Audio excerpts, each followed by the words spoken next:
পক্ষ থেকে বলা হচ্ছে যে 28শে মার্চ এনআইএ এর মাধ্যমে পূর্ব মেদিনীপুরের বিভিন্ন তৃণমূল নেতাকে তলব করা হয়েছে। পূর্ব মেদিনীপুরের বিজেপি হারছে বুঝে এইভাবে এনআইএ নামিয়ে দেওয়া হচ্ছে দাবি তৃণমূল। না না, আপনাকে বলি, দেখুন, হাইকোর্টের হস্তক্ষেপে এখানে এনআইএ যে কেসগুলো নিয়েছে তার মধ্যে একটা হচ্ছে পশ্চিম ভাঙনবাড়ির কেস, খেজুরি। সেখানে তৃণমূল নেতারা গ্রেপ্তার আছেন, অনেকে বাইরে আছেন। এটা তো অনেকদিনের ওল্ড কেস। দ্বিতীয়ত হচ্ছে ওই আমাদের ভূপতিনগরের নাড়ুয়া বিলাতে যেখানে বিস্ফোরণ হয়েছিল, সেখানে হাইকোর্ট আপনার এনআইএ তদন্তের নির্দেশ দিয়েছিল। এটা প্রায় 8-10 মাস, 1 বছর হয়ে গেল ডাকাডাকি চলছে। তো সেই মামলায় এখনো গ্রেপ্তার হয়নি এবং সমস্ত কেসই পুরনো কেস। আমরা দায়িত্ব নিয়ে বলতে পারি এই কেসের সঙ্গে রাজনীতির কোনো সম্পর্ক নেই। যারা এই বিস্ফোরণ কাণ্ডে যুক্ত তাদের গ্রেপ্তারের দাবি আমরা আগেও করেছি, আজও করছি। এবং কোন কেসের অর্ডার সরাসরি ভারতবর্ষের স্বরাষ্ট্র দপ্তর দেয়নি। কলকাতা হাইকোর্টের উচ্চতর বেঞ্চ, ডিভিশন বেঞ্চ, তারা এই সমস্ত দিয়েছে। তৃণমূল কংগ্রেস বা ভিকটিম যারা মনে করছেন, বলছেন যে আমরা ভিকটিম হয়ে যাচ্ছি, তারা সুপ্রিম কোর্টে যেতে পারতেন। যেমন রামনবমীর কেসে রাজ্য সরকার সুপ্রিম কোর্টে গেছিল, হেরে এসেছে। তৃণমূল কংগ্রেসকে বলবো, ক্ষমতা থাকলে আদালতে গিয়ে লড়াই করুন, সে লড়াই মোকাবিলা আমরা করব। এইসব বাজারে গরম করে লাভ নেই। আমরা সমস্ত মিথ্যা মামলা এবং পুলিশি অত্যাচারের বিরুদ্ধে আমরা সব সময় আইনে, বাচ্চা বলুন, যে কোনো জায়গায়, এবং ইভিন আমি পর্যন্ত 42টা মামলা করেছেন। হাইকোর্ট, সুপ্রিম কোর্ট থেকে আমি প্রোটেকশন নিয়েছি। আপনারা আইনের লড়াই করুন, এইরকম বাজার গরম করা কথা বলা লাভ নেই। আর এই দুটো আসনে কত ভোটে হারবে সীমা পরিসীমা পাবেন না। 4 তারিখ বিকেলবেলা কথা হবে। আগামী 4 এপ্রিল ইডি দপ্তরে তলব করা হয়েছিল ম্যাথিউ স্যামুয়েলকে।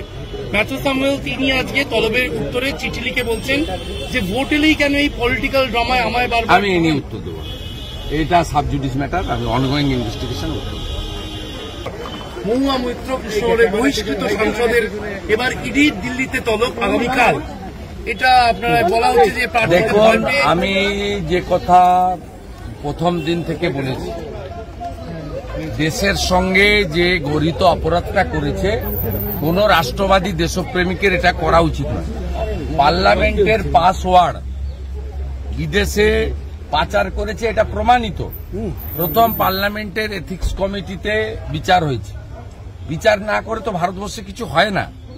তৃতীয়ত লোকপালে বিচার হয়েছে, সেখানে প্রমাণ হওয়ার পরে লোকপালই সিবিআইকে এফআইআর রেজিস্টার করার দায়িত্ব দিয়েছে। যেহেতু in exchange of gift or bribe, সেই কারণে মানি লন্ডারিং এ ইডিও ঢুকেছে। এ তো স্বাভাবিকভাবে। তাই শুধু সাংসদ পদ রদ করা নয়, এই রকম দেশের সঙ্গে বিশ্বাসঘাতকতা করা মানুষের জেলে স্থান হওয়া উচিত। তাই একটা সময় 2G স্পেকট্রাম কেসে যদি করুণানিধিজি প্রয়াত, তার মেয়ে গ্রেপ্তার হতে পারে, কানি মাঝিজি। যদি দিল্লি লিকার স্ক্যামে মুখ্যমন্ত্রীর কন্যা এবং বিআরএস এর নেত্রী কবিতা গ্রেপ্তার হতে পারে, তাহলে মহুয়া মৈত্র এই অবৈধ কাজের জন্য তার গ্রেপ্তার হওয়া উচিত। এটা ভারতবর্ষের আইন বলে, আমরা এটাকে সমর্থন করি। আমতলায় আজকে অভিষেক বন্দ্যোপাধ্যায়ের সভা ছিল। তার বেশ কয়েকটা দাবির মধ্যে একটা হচ্ছে এলাকায় 5000 কোটির তিনি প্রকল্প করেছেন, তারপরও বিভিন্ন বুথে আইএসএফ, বিজেপি এরা কেন লিড পাবে? যদি লিড পায় তা বন্ধ করতে হবে। হ্যাঁ, লুট করলেই লিড পাবে না। লুট যদি না হয় উনি লিড পাবেন না। উনার বিরুদ্ধে ভোট হবে, কে দাঁড়িয়েছে বড় কথা নয়। আর ওনার মিটিং এ উনি আজকে 137 জনকে ডেকেছিলেন। মিটিং এ আমার লোক ছিল, সব জায়গায়। এনআইএ থেকে তলব করা হয়েছে, মোট 137টা লোককে ডেকেছিল। অঞ্চল প্রেসিডেন্ট, ব্লক প্রেসিডেন্ট, কাউন্সিলর, মোট 137 জনের মিটিং হয়েছে। ওনার মিটিং এ আলপিন থেকে এলিফেন্ট আপনাদের শুনতে হবে না, আমার কাছ থেকে পেয়ে।